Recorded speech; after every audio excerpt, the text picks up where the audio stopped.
파워리프팅을 하는데 장비를 떼놓고 이야기를 할 수가 없겠죠. 가장 대표적으로 쓰는 세 가지가 허리에 벨트, 무릎에 니슬리브, 그리고 손목에 리스트랩이죠. 이 장비의 존재 의의가 뭡니까? 보호 차원이에요. 그런데 파워리프팅이라는 스포츠가 애초에 고중량을 드러내는 것 자체가 목적이다 보니까 이 장비 착용에 대한 게 좀 왜곡돼 있는 경우가 있더라고요. 그게 바로 장비에 의존하게 된다는 건데, 제가 누누이 이야기해온 거지만 내가 근본적으로 강해지지 않으면 소용이 없는 거예요. 장비에 기대게 될수록 부상 위험도가 올라가는 건 덤이고요. 그래서 오늘은 이 리프팅 장비들과 적절한 착용 강도에 대해서 이야기를 해보려고 해요. 특히 초중급자분들의 경우에는 제가 제시하는 장비 착용 가이드라인이 장기적으로 훨씬 도움이 많이 되실 거예요. 자, 먼저 벨트부터 살펴볼게요. 특히 이 리프팅 벨트를 사용하면서 갈비뼈에 실금이 간다거나 하시는 분들이 종종 있는데, 물론 이 착용 위치를 잘못 잡은 것도 있겠지만 결국 가장 큰 문제는 너무 타이트하게 착용해서 그런 것도 크거든요. 저는 레버 벨트를 선호하는 이유도 어느 정도 여기서 기인한다고 보고 있기도 해요. 물론 그 편의성이 가장 크고 중요한 부분이긴 하겠지만, 어쨌든 타이트하게 착용을 한다고 해도 레버 벨트 같은 경우에는 잠그고 푸는 게 굉장히 쉽거든요. 그런데 프로는 이야기가 좀 다르죠. 그 N간치 타이트하게 착용하려면 버클을 잠그는 것 자체부터가 굉장히 힘들거든요.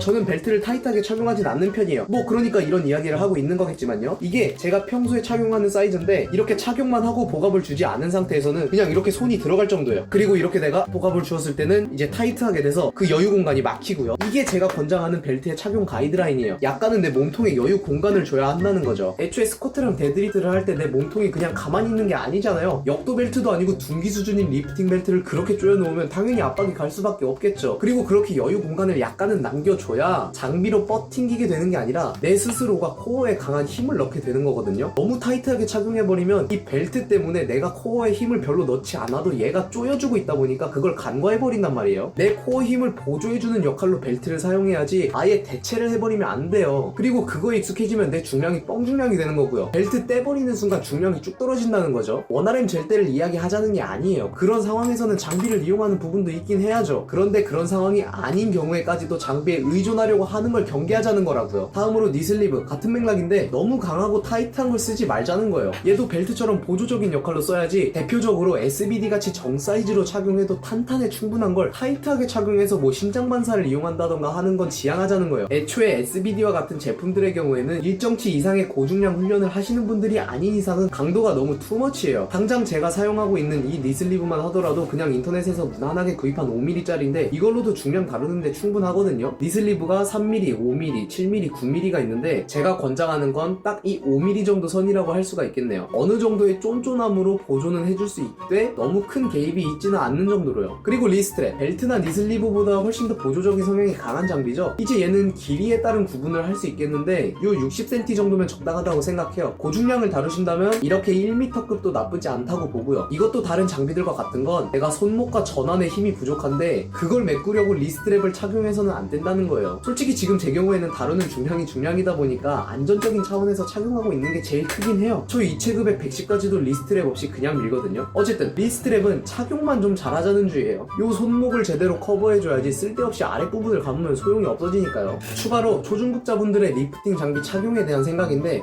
솔직하게 이야기하면 처음부터 파워리프팅 장비를 사용하는 건 개인적으로 권장하지는 않아요. 네 수준에 뭔 장비냐는 게 절대 아니니까 오해하지 마시고요. 오히려 장비를 장만하고 싶으시다면 그 기준을 파워리프팅이 아니라 역도로 두시는 게 훨씬 좋다는 거죠. 그리고 나서 일정 중량 이상을 다룰 수 있게 되면 그때 리프팅 장비로 넘어가도 충분하다는 거예요. 다시 한번 이야기하지만 여러분을 무시하는 게 절대 아니에요. 당장 지금 저만 해도 니슬리브나 리스트랩 없이 요 역도 벨트 하나로 운동을 해오면서 이거 하나만으로도 일정 선까지는 아주 충분하다고 느낀 거니까요. 물론 이런 리프팅 장비들이 원체 크고 아름다운 게 많다 보니까 단지에 있어서도 무시할 수 없는 부분이 있긴 하지만요. 결국 제가 이야기하고 싶은 건 장비는 보조적인 역할로 있어야 한다는 거예요. 장비가 해당 부위를 대체할 정도라면 그건 다시 생각을 좀 해봐야 하는 부분이고요. 장비가 강해야 하는 게 아니라 내가 근본적으로 강해져야 한다는 거 잊지 말자고요. 오늘도 봐주셔서 감사합니다.